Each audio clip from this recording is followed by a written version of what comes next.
Assalomu alaykum bo'lajak dasturchilar. Bugun sizlar bilan web dasturlashga kirish qismini ko'rib chiqamiz. Ya'ni kirish qismida biz birinchi o'rganishimizda talab qilinadigan dasturlash tili, ya'ni dasturlash tiliga kirmaydi-yu, lekin web sahifamizning asosiy ustunini ushlab turuvchi HTML tili haqida darsni boshlaymiz. Buning uchun darsning rejasi bo'yicha tanishadigan bo'lsak, dasturlashga kirish qismi bo'ladi birinchi o'rinda. Xo'p, biz birinchi o'rinda nima qilamiz? O'zimiz uchun maxsus bitta papka yaratib, o'sha papkada biz o'zimiz uchun fayllar yaratishni ko'rib chiqamiz. Sizlarda agar kimdadir masalan papka yaratish haqida yetarli bilimga ega bo'lmasa, o'rgatib o'taman. Ya'ni o'zlaring ishlamoqchi bo'lgan mana shu rabochiy stollaringga o'yin tugmani bosasizlar. Rabochiy stolda yaratsalaring ham boshqa joyda ham yaratsalaring bo'ladi.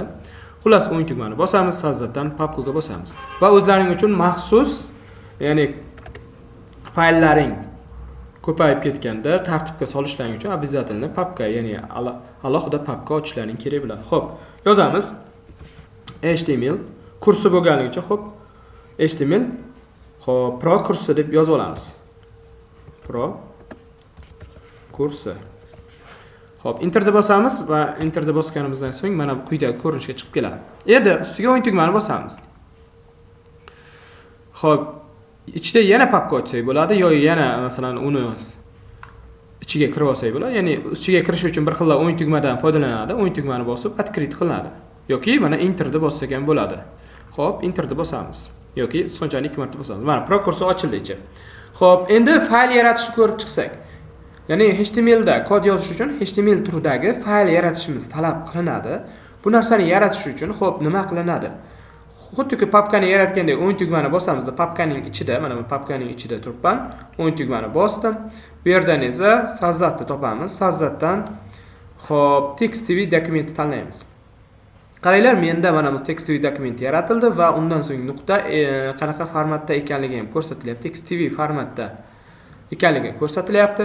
Agar sizlarda bunday narsa chiqmasa, sizlar buni qanday chiqarib olasizlar? Xo'p, Windows 11 bo'ladigan bo'lsa, sistemalaring birinchi o'rinda kompyuter belgisiga bosasizlar. Kompyuter belgisiga bosganlaringdan keyin xo'sh, sizlar mana bu yerda prosmotr degan bo'lma bor. Kirasizlar. Prosmotr bo'lmadan показать ichidan mana bu yerda bizda разрешение иметь файлов degan narsani yoqib qo'yasizlar. Shunda mana hozir men bu narsani bosib qo'yaman. Mana o'chdi. Xuddi sizlarda hozir mana shunday holatda bo'ladi. Ya'ni pastga olib qo'ydim. Demak, o'zidan kiraylik, mayli. Papkamizga kiramiz. Mana nomini o'zgartiraman desam, ustiga o'yin tugmani bosib, переименовать, ya'ni qayta nomlash yoki sekin mana yozuvning ustiga 2 marta bosasizlar, o'zi belgilaydi. Va yozasizlar. Masalan, bizda birinchi darsimiz bo'lganligi uchun dars 1 degan, xo'p, nuqta HTML yozyapman. Masalan, HTML formatda kod yozishim uchun va enterni bosganimda menga oddiy hech qanaqa o'zgarish bo'lganda oddiy TextTV format bo'lib turibdi. Agar sizlarda to'g'ridan-to'g'ri formatini o'girib, xuddi shu formatdagi faylni yaratmoqchi bo'lsalaring, sizlar birinchi o'rinda prosmotrga kirasizlar, ya'ni посмотретьga va bu yerdan показатdan разрешение файлов degan narsani yoqib qo'yasizlar. Va mana e'tibor beringlar, nuqta HTML dan keyin chiqib keldi. Xo'p, endi nima qilamiz buni? O'yin tugmani bosamiz, qayta nomlashga kirishimiz kerak. Qayta nomlash mana yuqorida turibdi. Xo'p, mana bu yerdan nuqta textini olib tashlaymiz va nuqta HTML ni qoldiramiz va enterni bosamiz. Va e'tibor bersak, разрешение имеятda o'zgartirish haqida, ya'ni faylning formatini o'girish haqida so'rovnoma chiqdi, ya'ni so'rovnoma oynasi. Siz xohlaysizmi haqiqatdan ham shu formatda faylingizni o'girishni deyapti. Dani bosamiz. Va mana brauzerda ochish uchun brauzer belgisi bo'ldi. Ustiga bosadigan bo'lsa, HTML turidagi fayl yaratildi. Lekin ichida hech qanaqa ma'lumot yo'q. Buni ichida ma'lumot joylashni endi ko'rib chiqamiz. Birinchi o'rinda, xo'p, bizga kod yozishga yordam beradigan sizlarda xo'p, mana bu Notepad++ degan dasturda kod yozishni bugun ko'rib chiqamiz va keyingi darslarda maxsus mana Visual Code orqali ko'rib chiqamiz. Agar Notepad++ kerak bo'ladigan bo'lsa, bemalol sizlar xo'p, internetga, ya'ni kirasizlar. Ya'ni internetga deganim, ya'ni Chrome yoki Yandex yoki istalgan brauzerlarni ochasizlar. Bu yerga esa Notepad, ya'ni Notepad++ deysizlarda enterni bosasizlar. Enterni bosganingda ofitsial sayti chiqadi. Mana ofitsial sayti, ya'ni Mana bosdik. Bu yerdan to'g'ridan-to'g'ri tushasizlar. Mana shu haqida ma'lumot berilgan. Xo'p, mana bu yerda yon tomondagi download belgisiga bosasizlar. Download belgisiga bosgandan keyin eng birinchi mana oxirgi versiyasini ustiga bosasizlar. Xo'p, pastga tushamizda mana bu yerda downloadni bosib olamiz. Bu yerda qaranglar, mana o'zi qachon chiqqaniga 20-oktyabrda chiqqan ekan, bosamiz. Xo'sh. Faylimiz mana yuklanyapti. Yuklanayotgan keyin buni o'rnatishni ko'rib chiqamiz. O'rnatish qanday bo'ladi? Qiyin emas. Открытni bosamiz. Открытni bosgandan keyin ustiga 2 marta bosasizlar.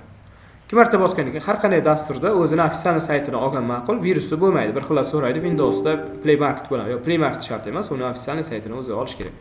Xo'p, mana dasturni o'rnatish haqida so'rovnoma oynasi chiqdi. Dani bosamiz. Xo'p, rus tilida o'rnatasizmi yo boshqa tillarmi? Mana e'tibor bersak, bu yerda har xil tillar bor. O'rnatish tili. Demak, rus tilida turaversin. Kimlar xohlasa ingliz tiliga qo'yadi. Okay. Va bizda aytayapti 64 bit va o'rnataymi deb dan bosamiz. Demak, Notepad++ da 8.8.7 versiyasi chiqibdi. Demak, next.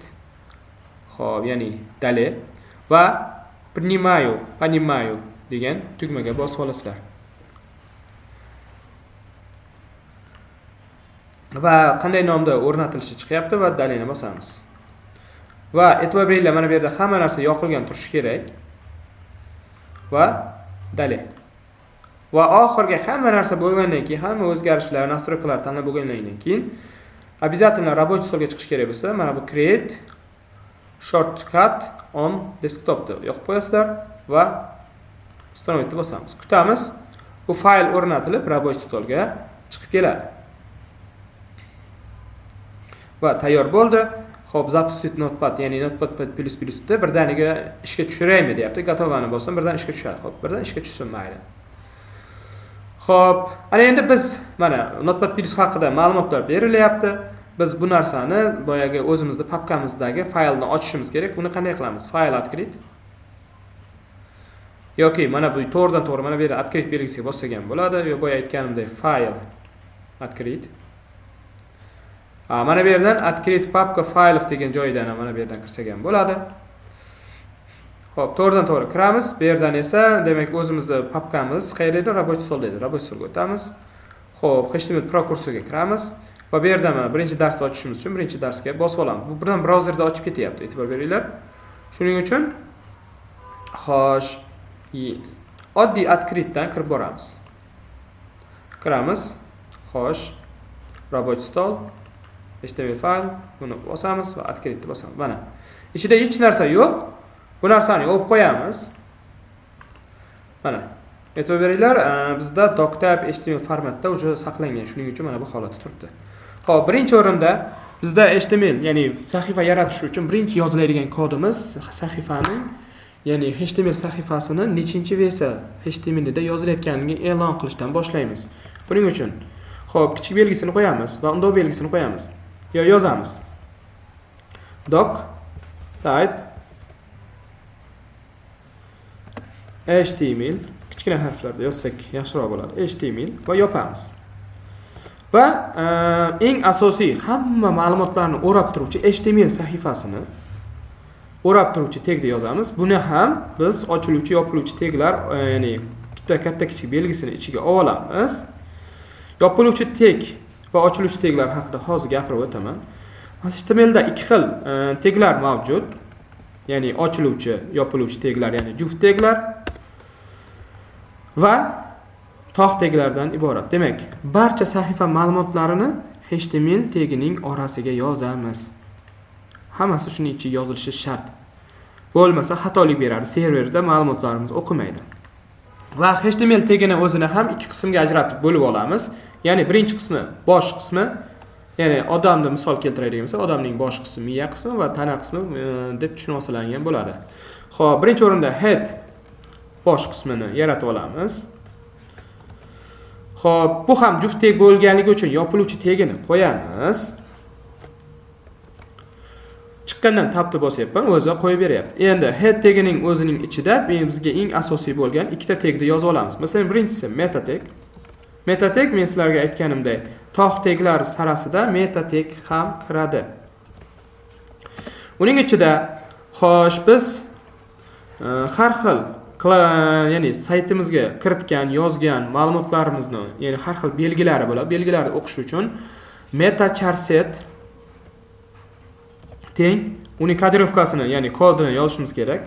UTF-8 kodirovkani beramiz va sahifamizning nomi ko'rinishi uchun bizga nomiga title berib olamiz. Title yozib olamiz va bu ham yopiluvchi tagga ega bo'lganligi uchun, chunki buning ichiga content yoziladi. Content yoziladi. Shuning uchun biz bu narsani ochiluvchi, yopiluvchi tagini birinchi yozib, keyin ichiga ma'lumot yozamiz. Masalan, mening sahifamizga nom beramiz. Mening tak kichkina harfda yozaylik. Birinchi hop web sahifam deb yozib olamiz. Xo'p, pastga tushamiz va ikkinchi qismi body qismi. Hozir bular haqida to'liq to'xtalib o'taman. Body va saytning tana qismi. Bu qismda barcha foydalanuvchi ma'lumotlari shuning ichida yozilganda bizga saytimizga bu narsa chiqib keladi.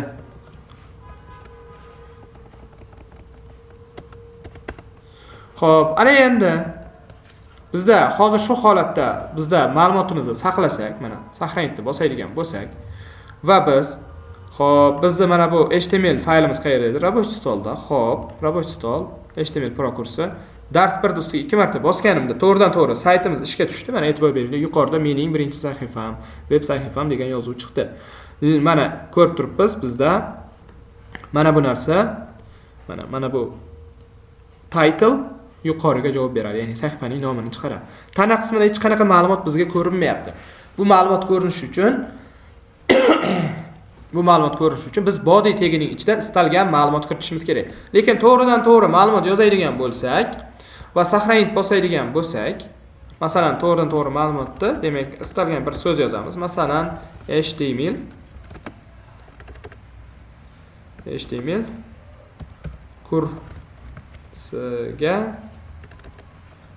kursiga kirish deb olamiz va saqlanibni bosadigan bo'lsak, to'g'ridan-to'g'ri mana e'tibor beradigan bo'lsak, oddiy yozuv bo'lib chiqadi.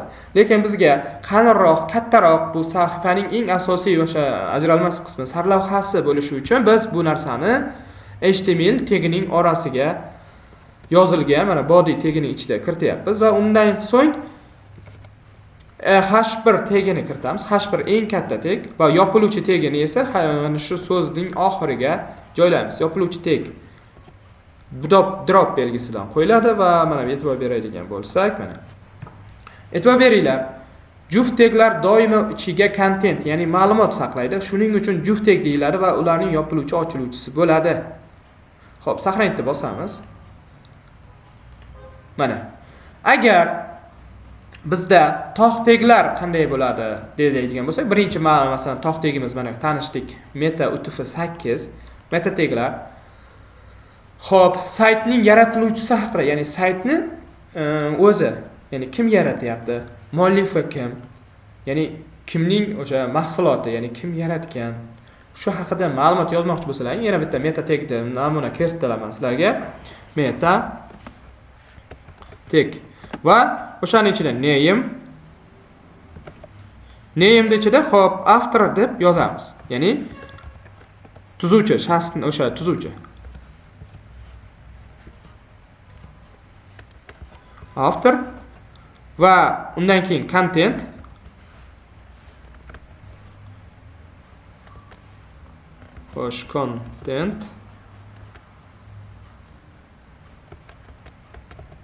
content deb yozamiz va teng qo'yamiz va uni ham ichida istalgan bittalik yoki ikkitalik qo'shtirnoqcha yozamiz. Masalan, Aliyev Hasan. Ana endi bu narsani saqlaydigan bo'lsak, misol uchun saqlanishni bosadigan bo'lsak, e'tibor beryapmiz. Men head tagining orasida nima yozilsa ko'rinmaydi, faqatgina title ichida yozilgan ma'lumot yuqori qismda ko'rinadi. va body qismining ichida istalgan yozilgan ma'lumot bu o'sha foydalanuvchiga ko'rinadigan qismi. Masalan, HTML kursiga kirish bo'ladigan bo'lsa, HTML tagiga masalan nimalar bilan tanishyapmiz. Masalan, HTML turga kirishga demak qanday taglar bilan tanishdik yozib chiqamiz. Masalan, p tagi ichida ko'p qatorli ma'lumotlar yoziladi. Xo'p, bu ham juft tag bo'lganicha ichida ma'lumotlar saqlaydi. Xo'p, yozamiz. Bu HTML kursiga kirish qismida xo'p quyidagi xo'p taglar bilan tanishdik. Taglar bilan tanishdik. Xo'p, hozir o'zgarishni saqlasam, shundagina bu chiqib keladi. Ana endi nima taglar bilan tanishdik? Buni ko'rib chiqamiz. Xo'p, quyidagi so'zidan keyin demak men pastga tushirmoqchiman ma'lumotlarni. 2 nuqta qo'yaman. Tog' tagga bitta misol keltiraman. BR tagi. BR tagi ham tog' taglar sarasiga kiradi. Shuning uchun BR da o'zini yozib, ochib qo'yamiz va yangilaganimizga e'tibor beradigan bo'lsak, mana xo'p, saqlanishni bosmaganmiz. Saqlanishni bosamiz va yangilashni bosganimizda e'tibor bersak, mana pastga ma'lumotni tushirdi. Undan keyin qanday taglar bilan tanishgan bo'lsak, biz bu yerdan keyin yozishimiz mumkin. Masalan, birinchi tanishganimiz, xo'p, eng asosiy taglardan biri HTML tagi. Undan so'ng tanishdik. Head tagi. Head tagi bilan tanishdik.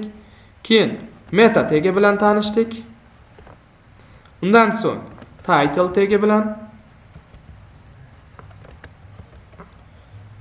va undan so'ng xo'sh body, undan so'ng tanishdik demak h1 tagi bilan va yana p tagi bilan tanishdik. Va bundan so'ng ham biz br qo'yadigan bo'lsak, br tagini, ya'ni mana bu yerda br ni qo'yadigan bo'lsak, to'g'ridan to'g'ri ma'lumotlarimizni pastga tushirib beradi. Xo'p, saqlanishni bitta bosib olamiz va saqlanishni bosadigan, mana ko'raylik, mana tanishgan taglarimizni mana bir qatoriga yozdim virgullar bilan va mana bunday tarzga tushdi. Mana ko'rib turibmiz, HTML da mana o'zimizni mana quyida oddiygina bugungi darsimiz bo'yicha bittagina web sahifa yaratdik. Web sahifamizda kirish qismi haqida ma'lumot ketdi va ularda qanaqa taglar bilan tanishganligimizni ko'rib chiqdik. Xo'p, ana endi to'liq bir tanishtirib o'taman va shuning bilan darsni yakunlaymiz. Doctab HTML bu HTMLning eng oxirgi versiyasida kod yozayotganligimizni bildiradi, ya'ni HTML 5 versiyasida. Ko'rib turibmiz, HTML tagining orasida barcha sahifaning asosiy bo'lgan kodlari joylashadi. Va HTML ni o'zi ham ikki qismga bo'linadi. HTML tagining orasida ma'lumotlar kiritishni ham ikki qismga ajratib olamiz. Birinchi head tagining orasiga kiritiluvchi ma'lumotlar, ikkinchisi esa body tagining orasiga kiritiluvchi ma'lumotlar. Head tagining orasida kiritiluvchi ma'lumotlar, ya'ni foydalanuvchiga ko'rinmaydigan qismlar ulanadi. Masalan, charset, ya'ni meta charset turibdi, mana e'tibor beringlar. Foydalanuvchiga bu ma'lumot ko'rinmayapti. Belgilar, quyidagi har xil belgilarni o'qish uchun ishlatiladi. Yoki saytning kim tuzyapti, saytning tuzuvchisi haqida ma'lumot kiritib qo'yapman. Ko'rinuvchi qismi yana title. Title bu sahifaning nomini belgilab beradi va undan keyin biz body tagining orasida istalgan ma'lumot yozadigan bo'lsak, bu narsa bizga foydalanuvchini o'sha foydalanadigan saytdan foydalanish jarayonida ko'rinib turadi, oddiy til bilan aytganda. Xo'p, p tagi ichida biz ko'p qatorli ma'lumotlar yozamiz. Agar ma'lumotlarimiz uzun bo'lsa, o'zimiz xohlagan joyda yangi qatorga ma'lumot tushirmoqchi bo'lsak, br tagidan foydalanamiz. Har bir br ishlatilgandan keyin ma'lumotlar yangi qatordan boshlanadi. Buni mana bir necha marta enter bosganim bilan, mana 5 masalan mana bu yerda 3 qator enter bosganim bilan bizda ko'rishimiz mumkin, mana bir qatorgina tushib bergan. Chunki bir qatorgina o'sha body ishlatilgan.